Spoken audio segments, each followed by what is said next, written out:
I got a shotgun, a rifle, and a four-wheel drive, and a country boy can survive. Country folks can survive.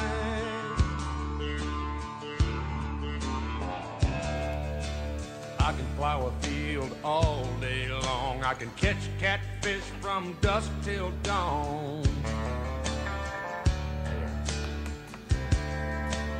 Make our own whiskey and our own smoke. I have a bunch of books displayed out here on my desk for a reason, because I recently reactivated my Facebook page. I was just online to say hi to some friends, and all of a sudden I get lambasted by several Catholics, including Ross Hoffman, who messaged my inbox.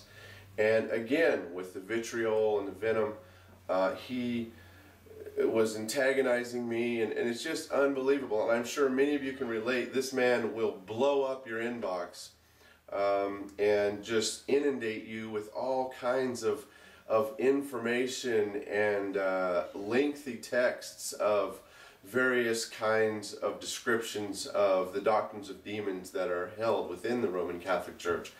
And that is very frustrating. Not only do I not care to go through that much about Roman Catholicism, I don't need to. I'm already well versed in what the faith of Rome says, and I have some very, very brilliant teachers and men of God in my life that are able to speak to these things, and we flesh them out regularly, Ross. And one of the things that you said to me was, here's some reading so that you may be able to read something intelligent for a change. So, in light of that statement, we're going to go through some of the books and the things that I like to read, because I love books, my friend. And I've been reading since I was a little boy.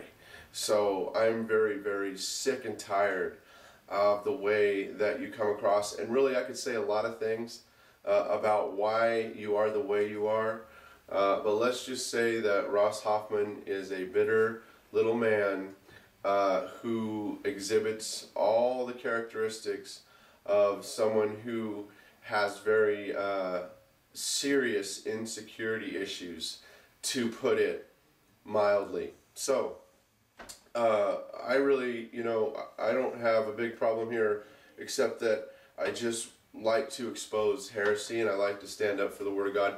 The last video I made, Ross Hoffman is a heretic, I said I was going to make another one, and it was quite some time back. When I made that video, I was very tired, and I had just gotten off the phone with Ross on his internet blog talk radio show, and I didn't really go into everything, and I certainly was not a well thought out video, I admit, but it said enough, it said the point, and boy, the Roman Catholics really came after me on that one. Very interesting, but we're going to make one here to better target some of the fact that they are doctrines of demons that the Roman Catholic Church believes, and we're going to target some of those in this video.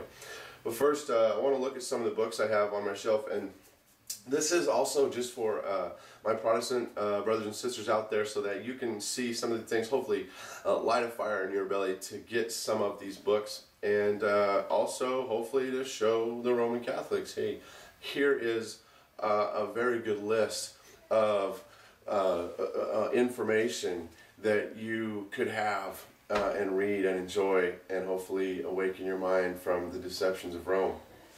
I've got Grace and Power, Charles Spurgeon, God's Free Favor, Your Spiritual Authority. Fascinating book, fascinating book. I mean, the depth is amazing. And St. Augustine, The City of God. Many of you Roman Catholics have that as well, and the fact is he was not a Roman Catholic. He, when he said Catholic, he simply meant the universal church, as the word means, not big C, capital C, included with Rome, Roman Catholic. Now you've created what's called a capitonym. A capitonym is when you capitalize a word and change it into something different than what it actually is. So I am of the Catholic Church, little c, universal, but I am of the Catholic Evangelical Reformed Church. We had a split, and it's called the Protestant Reformation because we have disciplines that the Bible gives, and that includes church discipline. And sometimes church discipline happens in reverse, where a body of believers must separate from the norm of the day, because the church that exists on the scene, the visible church, has become so corrupt. And that's what happened in the Reformation as they returned to a biblical Christianity. The sermons of Jonathan Edwards should read this. Oh, the depth of the riches and wisdom of God. And that is very good. Excellent book right here, The Portable Seminary. I love this. A great reference book. A master's level overview in one volume. So, I mean, it's got topics on everything. And Arminians and Calvinists alike contribute to this. So you got to be a little bit careful with the Arminian side and some of their take. But actually, it's really balanced out well enough to where you can understand the error and see what's truly right about Scripture. One of the most powerful books I've ever read, Lectures on Calvinism, Abraham Kuyper. And the title seems a little dull, but I'm telling you right now, it is absolutely a powerhouse of information. I encourage all my brothers and sisters, get this little book. It will absolutely transform your life, I promise. Lectures on Calvinism. Fascinating book. Here's a new book, Jerry Bridges, The Transforming Power of the Gospel. Preach the gospel to yourself. Preach the gospel to yourself every day.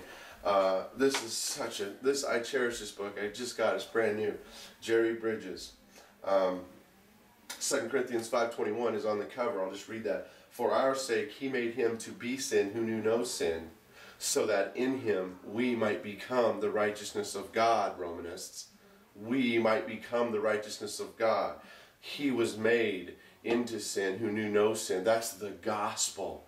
That's the gospel. Not penance, not alms, not Mariology, not purgatory. He made him who knew no sin into sin, that we might become the righteousness of God. Get that, and you've got the gospel. Here's a great one. Pillars of Grace. This is part 2 in a trilogy that Steve Lawson wrote, A Long Line of Godly Men. You go through here, and you've got all the chapters. You've got the Pillars of Sovereign Grace, basically talking about all the men through history that have held to what we call Reformed doctrine or Calvinism. You've got Apostolic Father Clement of Rome. You've got Ignatius of Antioch, Justin Martyr, Irenaeus of Lyons, Tertullian of Carthage, Cyprian of Carthage, Athanasius of Alexandria, Basil of Caesarea, Gregory, Ambrose, Anselm, Bernard, John Wycliffe, Augustine, Isidore of Seville. And each one of these guys defending the faith, opposing Gnosticism, father of Latin theology, master of rhetoric, against the world, resisting Arianism. And what they do is they go through and they show how they were actually talking and speaking Reformed theology. So in each chapter you've got doctrine in focus. And so they take that particular church father and they say, well, okay, here's his stand on radical depravity. Here's his stand on sovereign election. Here's his stand on definite atonement or particular redemption. Here's his stand on the irresistible call of God's grace. This was championed for predestination, Gottschalk. So that's just one. And here's his quote at the beginning. God the immutable, immutably predestined before the foundation of the world, all his elect by his free grace to eternal life. And you'll find that if you really look through history, these men were producing these amazing quotes and writings when they were being pressed, when they were being attacked, or when they were going after heresies. Then you saw the true fruit of the vine. You saw the true oil being pressed out of the olives of their Christian heart. But it's when there was decadence and lackadaisical thinking, you saw them kind of say things that were not only not true, but contradicted what they were truly saying, what God was truly doing in their hearts. So, and also when you see them talking about free will, They didn't mean a libertarian free will. They were simply going against the statist regime of Greece and things like that when they talked about certain things. And so that's a way to understand that. Anyway, this is a great book, and there's actually 2 more in the trilogy, so good stuff. Also, I've got all of Francis Schaeffer's. I don't have one here with me, but it's in my library. You know, 2, 3, 4, Francis Schaeffer, an amazing Protestant theologian and revolutionary of the 70s and 80s, 60s, 70s, 80s. Amazing, a Christian worldview, a Christian view of spirituality, view of Bible as truth, view of the West, view of the church. Okay, Ross, what are you reading? What are you reading? Okay, get some real books. Okay, get some real books. I love Table Talk. I'm subscribed to Table Talk. R.C. Sproul, Drawing the Line, Why Doctrine Matters. Okay, I'm also subscribed to the Modern Reformation. I'm excited to open this up. I'm going to open up my brand new magazine that just came, you know, The Cross and the Crescent. That's going to be some good stuff, because we go out on the streets and we do apologetics, and that, you know, that's always trying to just stay up on the ball on all the different types of heresies out there.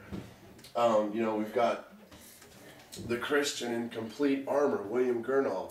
A must-have for every Christian. You need to get this book and read it. Of course, we've got the Westminster Confession of Faith. Get it, read it. We've got The Life of John Knox. Powerful, powerful little missive to show what really happens when a man who is on fire for God stands up against the heretical powers that be.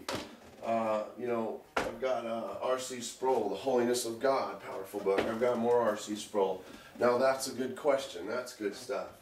I've got a newer book. Here's a good one you guys might want to put on your list to get. Kevin DeYoung, Don't Call It a Comeback, The Old Faith for a New World, going through what the faith really is and has been existing all through time to now as people try to conform the Bible to culture. Saying, no, we need to form the culture to the Bible. Good stuff there. So, and of course, don't forget, John Calvin, Institutes of the Christian Religion. Get this, soak in it. Get men to help you go through it. Good stuff. Okay, so, now, and also I wanted to show you guys this. I've got Big Brother, The Orwellian Nightmare, Mark Dice. Okay, going from George Orwell's 1984 about a totalitarian world where so many controls are being implemented. We're seeing it now. Big Brother, The Orwellian Nightmare.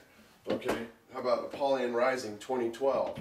Good stuff about Freemasonry and what's happening in the world around us. Okay, how about this? Bastiat, The Law. Get this. This will be required reading for every high school student. Get this. Oh, look, I've got another copy of it. Bastiat, The Law. The Law. I will give one person this book that wants it. Just tell me if you want to read The Law. It's absolutely fascinating. There's so many amazing things in here. How about this? Each of us has a natural right from God to defend his person, his liberty, and his property. These are the 3 basic requirements of life, and the preservation of any one of them is completely dependent upon the preservation of the other 2. For what are our faculties but the extension of our individuality, and what is property but an extension of our faculties? That is just a taste of what's in here. And then, of course, Liberty Defined, 50 Essential Issues That Affect Our Freedom. Ron Paul. He makes the most sense of anybody in politics. So he is the man for the job. Anyway, good stuff. Good books, and so there it is. I wish, you know, it'd be awesome to do little videos on chapters on each one, but I don't have the time. I'm not just got gobs of time like Ross Hoffman and other guys. You know, this I think that Binko guy, he took my blog one time and tried to shred it on his radio, and that's when Zach Cooker called in and actually shredded him with the golden question. Zach made a video on that. Very well done. Very well done. And then Felipe Diaz, he got in there and did a second part to that. So it's well done. They can't answer it. They can't answer it. What is redemption? What is redemption? Does Jesus redeem people? They can't answer it. They can't answer it. So, Ross, what are you reading? What are you reading, okay? Get some real books. Back in the woods, you see, a woman and the kids and the dogs and me. I got a shotgun, a rifle, and a four-wheel drive, and a country boy can survive. Country folks can survive.